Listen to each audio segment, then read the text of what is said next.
देश में बहस शुरू हो गई है कि आखिर 2014 में देश का प्रधानमंत्री कौन बनेगा। कांग्रेस बीजेपी का दावा है कि प्रधानमंत्री उन्हीं का ही होगा, लेकिन लोकतंत्र में पहले से कुछ भी कहना मुश्किल होता है, क्योंकि आज गठबंधन की राजनीति में कौन से दल किंग मेकर बन जाएं और किसे वो प्रधानमंत्री बना दें, कहना मुश्किल है। नरेंद्र मोदी को लेकर बीजेपी और जेडीयू के बीच शुरू हुए घमासान ने एक अहम बहस को जन्म दे दिया है कि आखिर 2014 में भारत का प्रधानमंत्री कौन होगा। अब शिवसेना ने भी जेडीयू के सुर में सुर मिलाते हुए मांग की है कि एनडीए की तरफ से पीएम पद के दावेदार का नाम सामने आना चाहिए। यही नहीं, शिवसेना ने अपने मुखपत्र सामना में लिखा है कि अगर बीजेपी को व्यक्ति विशेष से 5 से 10 सीटों का फायदा होता है तो पुराने साथियों के छूटने से 5 से 25 सीटों का नुकसान होगा, जो कि ज्यादा नुकसानदेह होगा। लिहाजा अब फैसले का समय आ गया है। हम देश का प्रधानमंत्री तय करने जा रहे हैं, उम्मीदवार तय करने जा रहे हैं, जिसके नेतृत्व में हम चुनाव लड़ेंगे। उसका अगर नाम एनडीए के मित्रों को मालूम नहीं होगा तो कैसा चलेगा। तो हमने कहा कि बस एक मीटिंग बुलाइए और सब जो आपके घटक दल हैं उनको बुलाइए और बात कर लीजिए। एनडीए कोalition चलाने का यही तरीका होता है कि कोई बात आप जो एनडीए का प्लेटफॉर्म है उस पर तय करें और समय रहते तय करें।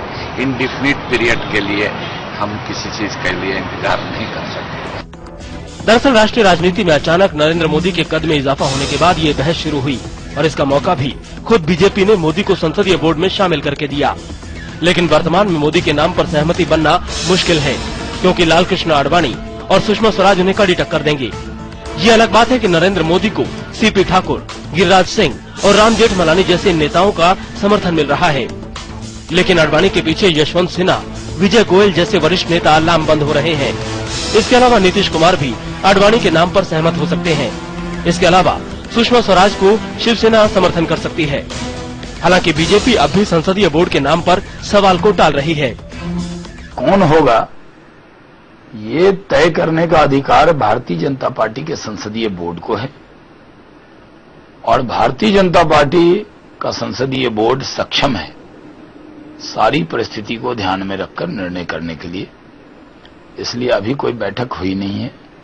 जब बैठक होगी संसदीय बोर्ड की तो इस विषय पर चर्चा होगी। दूसरी तरफ यूपीए में भी पीएम पद का उम्मीदवार घोषित किया जाए या नहीं, इस पर बहस शुरू हो गई है। शरद पवार पहले ही रणनीति बनाने के लिए घटक दलों की बैठक बुलाने की मांग कर चुके हैं। वैसे तो यूपीए में कांग्रेस के पदाधिकारी राहुल गांधी को पीएम पद का उम्मीदवार बनाने की मांग कर रहे हैं, लेकिन कांग्रेस फिलहाल राहुल को विपक्ष के निशाने पर नहीं रखना चाहती है। यही कारण है कि मनमोहन सिंह को भी दावेदार के रूप में पेश किया गया है और गाहे बगाहे AK एंटनी का नाम भी उछाल दिया जाता है। DMK has taken decision. Our position is vulnerable in the parliament, so we have to be ready to go to poll immediately. I don't say that immediately we will go, for that situation will happen, but we have to be ready. And in such situation, I think we have to sit together, we means UPA leadership, and prepare and plan for tomorrow. Congress और BJP में भले ही PM पद का उम्मीदवार घोषित करने की बहस चल रही हो, लेकिन एक हकीकत ये भी है कि इस बार प्रधानमंत्री चुनने में कुछ क्षेत्रीय दल अहम भूमिका निभाएंगे। यानी 2014 में बिहार से जेडीयू के शरद यादव, आरजेडी के लालू यादव, यूपी से एसपी के मुलायम सिंह और बीएसपी की मायावती किंग मेकर की भूमिका में होंगे। इसी तरह से पश्चिम बंगाल से ममता दीदी या फिर लेफ्ट के प्रकाश करात और तमिलनाडु से जयललिता और करुणानिधि में से किसी एक के हाथ में जनता किंग मेकर की ताकत दे सकती है।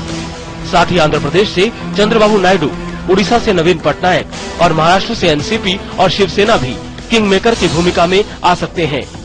यानी अभी कांग्रेस और बीजेपी भले ही किसी को अपना उम्मीदवार तय करे, लेकिन असल में पीएम कौन बनेगा ये तो चुनाव के बाद ही तय होगा। समय के लिए ब्यूरो रिपोर्ट।